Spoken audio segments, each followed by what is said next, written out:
académica de altos vuelos, politóloga sin contemplaciones, mordaz, punzante, aguda. Es una de las voces más respetadas y revisadas en nuestros días, si no, la que más. ¿Cómo está? Muy bien, gracias. ¿Preocupada? Sí, las noticias que llegan del país no son muy alentadoras. ¿Enojada? Un poco. ¿Deberíamos estar enojados? Yo creo que sí deberíamos estar enojados, pero sobre todo con el gobierno anterior, que fue una gran, yo diría, irresponsabilidad. 100 asesinatos por día en este país. Qué desgracia. ¿Pesimista? Un poco. ¿Y puede una pesimista recalcitrante llamar a que pensemos el futuro? Es como una obligación, me lo impuse como una necesidad. ¿Qué intelectual es usted frente al poder? Pues yo quisiera ser vista como liberal y autónoma. ¿Al poder lo respeta o le teme? Desconfío tremendamente. ¿Qué le envidia al poder? Nada. ¿Lo tiene? No. ¿Lo sabría usar? ¿Quién sabe? El poder le hace a uno perder la cabeza. ¿Siente que la escuchan? A veces. ¿Qué es lo que ahora mismo le gustaría que le pusieran atención? La necesidad de que el poder del presidente esté acotado. ¿Esa es la advertencia? Sí, creo que estamos en un momento de un alto riesgo. En fin, ¿de qué ha servido a nuestra vida pública la historia? Para manipular el pasado y para hacernos creer en un país que no existió. Yo creo que hay que revisar la historia que hemos estado contando en los últimos 50, 60 años. Vuelvo, ¿al poder hay que vigilarlo o soltarlo? No hay que vigilarlo, desde luego. ¿Hay que cuestionar sus excesos y limitaciones? Absolutamente.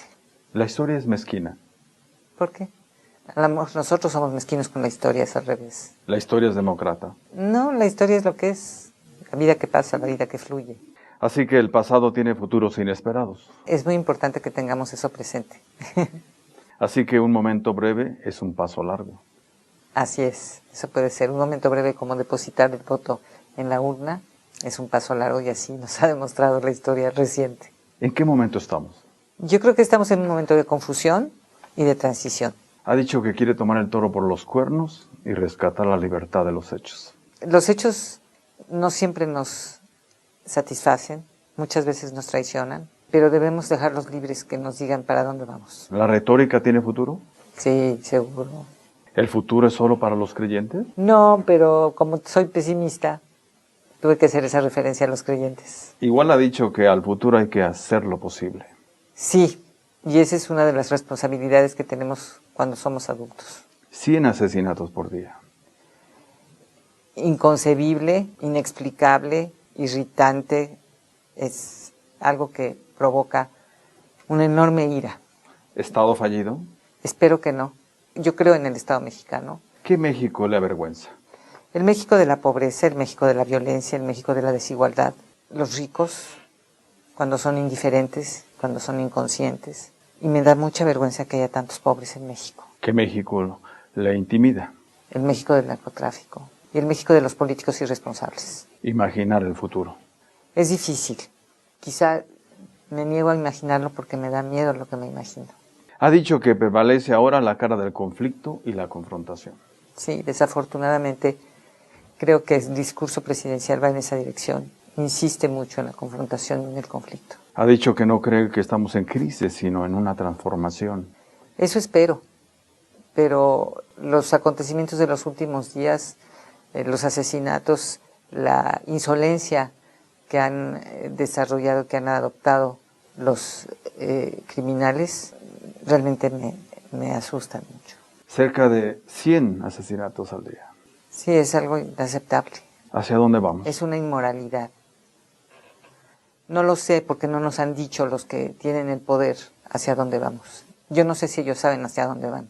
Así como pensamos en el futuro.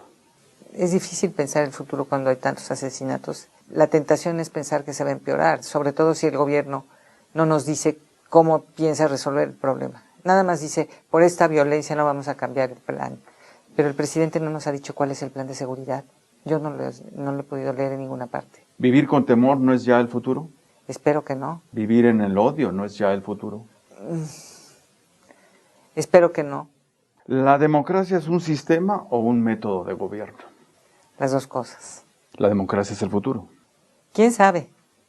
La pregunta gira por el mundo ahora, todo el mundo se la hace. Ha dicho que se ha liquidado la ilusión democrática. Se agotó. Se agotó para quienes esperan un gobierno autoritario, se agotó para quienes nunca han creído en la democracia. ¿Sin ciudadanía no hay democracia? Claro que no. ¿Sin libertad de expresión hay democracia? No. ¿Es el populismo el remedio a las debilidades de la democracia? No, yo creo que al contrario, el populismo es la vía directa al autoritarismo. Al menos es lo que enseña la historia. Ha venido Rafael Correa, expresidente de Ecuador, a decirnos que la izquierda en América Latina no ha fracasado. Él es más optimista que yo. ¿Ese pasado es el futuro? Espero que no. No puede ser el futuro. No podemos tropezarnos otra vez con la misma piedra. En fin, ¿cómo aprender ahora a pensar en las derechas? Aceptando que existen y que no todas son radicales ni fascistas. ¿Cómo aprendemos a ver a las izquierdas? Exactamente. Hay que entender que hay posiciones políticas que son más conservadoras y que son moderadas. Vale la pena que se escuchen, ¿no? ¿La historia anda escasa de noticias? No. La historia está urgida de vendetas. La historia no. Quienes quieren escribir la historia, sí. La historia dejó de tener memoria. Memoriosos somos las personas. Vuelvo, del poder hay que cuestionar sus excesos y limitaciones. Absolutamente. ¿Qué cosas están resultando hoy los partidos políticos? Bueno, por el momento son totalmente, parecen ser floreros. ¿Y qué es Morena? ¿Quién sabe? ¿El PAN qué está bregando? El PAN, la eternidad, que esa es su misión en la vida, pero de todas formas yo creo que el PAN tiene una columna vertebral que, por ejemplo, ya se rompió en el PRI y que Morena no tiene. ¿El PAN tiene futuro inesperado? El PAN tiene un futuro esperado, porque son conservadores, entonces siempre ellos tienen mucho más planeado el futuro que los demás. ¿En 2021? Ese es un reto para ellos. Por cierto, la política hay que defenderla. Sí, desde luego. ¿Cuáles son sus mayores virtudes? La política ayuda a la conciliación, el reconocimiento de la pluralidad de opiniones y encontrar acuerdos entre esa diversidad. ¿Cómo recuperamos la confianza en la política? Pues practicándola. ¿Qué ciudadanos hay por construir? Ciudadanos democráticos y informados. 100 asesinatos por día. Es muy desesperanzador. ¿Qué sociedad civil quiere AMLO? No lo sé, pero él prefiere una sociedad que escucha y que no habla. Ahora, ¿qué sociedad civil hay frente a AMLO? Una sociedad que escucha más de lo que el presidente quisiera y que habla mucho más de lo que el presidente quisiera. En fin, ¿cómo llega AMLO a su primer año? Sorprendentemente rodeado de improvisados, que coloca en posiciones difíciles, no nos permite ser optimistas respecto al futuro. ¿Se instala la autocracia? Ojalá que no, pero hay una serie de señales que son muy inquietantes. ¿Gobierno de ocurrencias? No solamente de ocurrencias, de venganzas, de resentimientos. Es como si el presidente estuviera organizando una comunidad de resentimiento en Morena. ¿La gobernabilidad en riesgo? Sí. ¿AMLO quería solo llegar a la presidencia o en verdad quería gobernar? Bueno, pues estamos ahorita viendo que lo que quería era centralizar y controlar. ¿No le observa temor para gobernar? No, es sorprendente. ¿Sentirse acosado por los contrincantes no es inseguridad a gobernar? Yo creo que es una estrategia política. ¿Con resentimiento social se gobierna este país? Pues aparentemente sí. No sé por cuánto tiempo. Cerca de 100 asesinados por día. Ese es un insulto, es una ofensa, y no nos han dicho cómo van a responder a ella. ¿AMLO conoce la historia del país? Tiene una versión muy a modo. Ha dicho que retoma el uso de la historia para legitimizarse. No es el primero que lo hace, lo hacen todos. Lo han hecho todos, no hay nada nuevo en lo que está diciendo. ¿Por qué este pasado o ese pasado no puede tener un futuro inesperado? Sí, claro que puede tener un futuro inesperado. Lo que yo quisiera es que tengamos presente que nuestro futuro no está predeterminado por el pasado. Eso es muy importante. ¿La cuarta transformación es una regresión? No sabemos qué es, no nos han explicado. ¿Se transforman las instituciones del país o las quebrantan? Por el momento las quebrantan y no nos han dicho con qué las van a sustituir. ¿Qué presidencialismo está construyendo AMLO? Es un presidencialismo bonapartista. ¿Dónde están ahora los contrapesos? Es que es justamente uno de los problemas que encuentro yo en este momento, chico, que no hay contrapesos. La clase política no es un contrapeso como lo era en el pasado. Quizá los empresarios están un poco arrinconados en este momento o están en un modo de espera que no los hace actuar como un contrapeso. Y el contrapeso está desde luego en Estados Unidos. ¿Es un contrapeso del crimen organizado? Es peor que eso, es una amenaza al Estado mexicano, si no es que ya... ¿Debe negociar entonces el presidente con el crimen organizado? Claro que no. ¿Ese no es imaginar el futuro? No, espero que no. El plan de AMLO no está más cercano a negociar con el crimen que a combatirlo.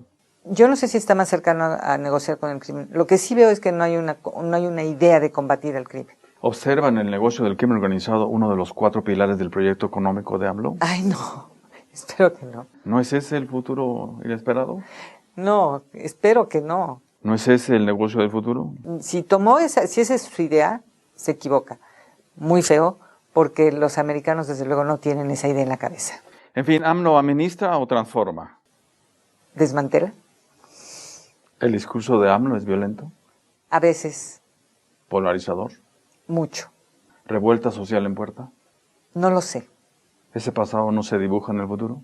Me parece un poco difícil. Lo que se dibuja en el futuro es una fragmentación social mucho más acentuada que la que ahora vivimos. ¿Estamos entendiendo a Estados Unidos? Yo creo que no. Bueno, el presidente no da la impresión de que esté entendiendo a Estados Unidos. ¿Y a Trump? Menos. ¿AMLO combate o apoya su reelección? Yo creo que la apoya de una manera insidiosa. ¿Es AMLO un predicador? Pues es muy desarticulado, muy poco articulado como predicador. Es un personaje, desde el punto de vista de la religión, sorprendente, porque tampoco conoce el Evangelio. ¿Sí a los medios de comunicación para las iglesias? No. ¿Adiós a Olga Sánchez? ¿No son los evangélicos los primeros interesados en su salida? No lo sé. ¿Nueva restauración de la Iglesia Católica en esta transición? No. Me imaginaba yo que sí, pero no. Nuevamente, volvemos al tema de la fragmentación. Hay una especie de pedacería religiosa en México. ¿Adiós al Estado laico? Eso es más difícil. La sociedad es una sociedad muy secularizada. No estamos en 1929 y tampoco estamos en 1830. Estamos en el 2019. Lo que hay, yo creo, más que religiosidad en la sociedad hay una búsqueda de espiritualidad. Vuelvo y cierro. Al poder hay que vigilarlo o soltarlo. Hay que vigilarlo. ¿Hay salida? Sí, claro. Sí creo que hay. ¿En soledad? Y en compañía.